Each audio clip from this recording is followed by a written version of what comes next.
नमस्कार साथियों, कैसे हैं आप लोग। आशा और उम्मीद करता हूँ स्वस्थ होंगे, मस्त होंगे, जहाँ भी होंगे जम करके अपनी तैयारी कर रहे होंगे। दोस्तों, ये हमारा पहला क्वेश्चन है और इसमें दिया गया है अल्पज्ञ का विलोम शब्द है। तो अल्पज्ञ का विलोम क्या है? अवज्ञ है, कृतज्ञ है, सर्वज्ञ है, अभिज्ञ है। तो मैं बता दूं, अल्पज्ञ का विलोम होता है बहुज्ञ।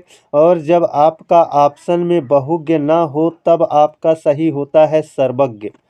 तब आपका सही होता है क्या? सर्वज्ञ। तो अल्पज्ञ का विलोम आपका सर्वज्ञ, ऑप्शन सी करेक्ट जवाब होगा। बढ़ते हैं अपने अगले क्वेश्चन पर। कह रहा है धनंजय में कौन सा समास है? तो धनंजय शब्द को पहले हम समास विग्रह, धनंजय का समास विग्रह करते हैं। तो धनंजय को हम जब तोड़ेंगे तो ये कहलाएगा धन पर विजय प्राप्त की हो जिसने, अर्थात इसका समास विग्रह होगा धन पर विजय प्राप्त की हो जिसने, अर्थात अर्थात अर्जुन, है ना। अर्थात अर्जुन, यह आपका क्या हो जाएगा? बहुब्रीहि समास का उदाहरण हो जाएगा। अगले क्वेश्चन पर चलते हैं। कहा है अकर्मक क्रिया वाला वाक्य है। अकर्मक क्रिया वाला, इसका मतलब आ मतलब नहीं, कर्मक मतलब कर्म, जिसमें कर्म ना हो। जिसमें कर्म ना हो उस ऐसे वाक्य को हमें ढूंढना है। तो नीचे से देखते हैं, छात्र लिख रहा है। तो छात्र लिख रहा है तो जाहिर सी बात है, छात्र लिख रहा है तो किसी चीज़ से लिख रहा होगा, पेन से लिख रहा होगा। तो पेन क्या हो जाएगा? कर्म हो जाएगा। छात्र पढ़ रहा है ना। जब छात्र पढ़ रहा है तो जाहिर सी बात है कि यहाँ पर पढ़ने का कार्य किसी कॉपी पर हो रहा होगा, तो यह भी आपका, इसमें भी कर्म है। बालक खेल रहा है। बालक खेल रहा है, इसका मतलब खेलने के लिए कोई साधन फुटबॉल वगैरह होगा, है ना। तो ये हम यहाँ भी कर्म है। शिशु सो रहा है। शिशु सो रहा है। जब शिशु सो रहा है तो यहाँ पर कोई कर्म मौजूद नहीं है, इसलिए आपका ऑप्शन एक करेक्ट जवाब होगा, अर्थात अकर्मक क्रिया वाला वाक्य होगा ऑप्शन ए, शिशु सो रहा है। बढ़ते हैं अपने अगले क्वेश्चन पर। कह रहा है कौन सा वाक्य शुद्ध है? तो देखिए दोस्तों, कौन सा वाक्य शुद्ध है? दही खट्टा है, दही खट्टी है, दही खटास है, दही खटाई है। तो मैं बता दूं, दही जो होता है वो पुल्लिंग शब्द होता है ना। और जब पुल्लिंग शब्द होता है तो पुल्लिंग के साथ खट्टा लगेगा, अर्थात दही खट्टा है। ऑप्शन ए आपका क्या हो जाएगा? करेक्ट जवाब हो जाएगा। अब बढ़ते हैं अपने अगले क्वेश्चन पर।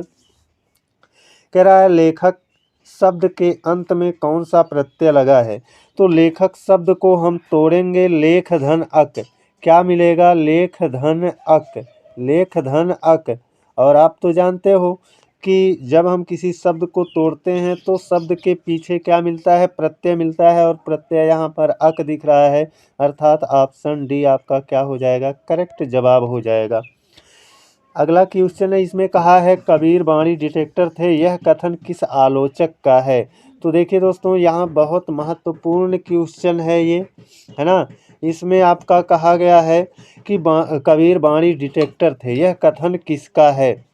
तो देखिए यहाँ पर मैं आपको बता दूं, श्याम सुंदर दास ने कबीर की वाणी को सदुक्कड़ी भाषा, यानी उनकी भाषा को सदुक्कड़ी भाषा कहा है ना। तो सॉरी, सदुक्कड़ी नहीं कहे हैं, पंचमेल खिचड़ी कहे हैं। श्याम सुंदर दास ने पंचमेल खिचड़ी कहा है। हजारी प्रसाद द्विवेदी ने आपका वाणी डिटेक्टर कहा है। ये जो आपका वाणी डिटेक्टर थे, कबीर वाणी डिटेक्टर थे, ये बात किसने कही है? हजारी प्रसाद द्विवेदी ने कही है, यही आपका सही है। और रामचंद्र शुक्ल ने देखेंगे तो रामचंद्र शुक्ल ने इनको कहा है सदुक्कड़ी भाषा। क्या कहा है? सदुक्कड़ी भाषा कहा है। तीनों को थोड़ा सा आप याद रखोगे तो अच्छा रहेगा। बढ़ते हैं अपने अगले क्वेश्चन पर। कह रहा है तालव्य व्यंजन है। तालव्य, तालव्य व्यंजन का उच्चारण स्थान कहाँ से होता है? तालु से होता है ना। तालु से होता है, और तालु से जिसका उच्चारण होता है वो आपका है च छ ज झ, है ना। ये आपका तालव्य व्यंजन के अंतर्गत आएगा। ता था दा धा ये दंत व्यंजन के अंतर्गत आएगा। टा ठा डा ढा ये मूर्धा के अंतर्गत आपका आएगा, है ना। पा फा ब भ ये आपका ओष्ठ के अंतर्गत आएगा, है ना, ओष्ठ के अंतर्गत आएगा। चा छा जा झा ये आपका कहाँ आएगा? तालव्य व्यंजन के अंतर्गत आएगा। कह रहा है प्रेमचंद्र के अधूरे उपन्यास का नाम है। मुंशी प्रेमचंद्र के अधूरे उपन्यास का नाम क्या है? तो आप लोगों ने कई बार दोस्तों पढ़ा होगा कि मंगलसूत्र इनका क्या है? अधूरा उपन्यास है। मुंशी प्रेमचंद्र के अधूरे उपन्यास का नाम क्या है? मंगलसूत्र है। उपसंहार का अर्थ क्या होता है? उपसंहार उपसंहार का देखिए दोस्तों अर्थ क्या होता है? अंदर होता है, बाहर होता है, ऊपर होता है, समाप्ति होता है।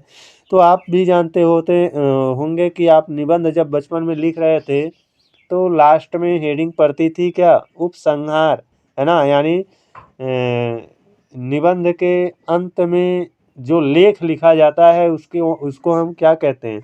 उपसंहार। तो वो निबंध के अंत में ना, मतलब समाप्ति में, तो इसका अर्थ आपका क्या हो जाएगा? समाप्ति से होगा। उपसंहार का अर्थ क्या होगा? समाप्ति होगा। तो ये हमारे आज के 10 क्वेश्चन थे। कैसे रहे आप लोग कमेंट करके ज़रूर बताइएगा। आज के लिए बस इतना ही। जय हिंद, वंदे मातरम।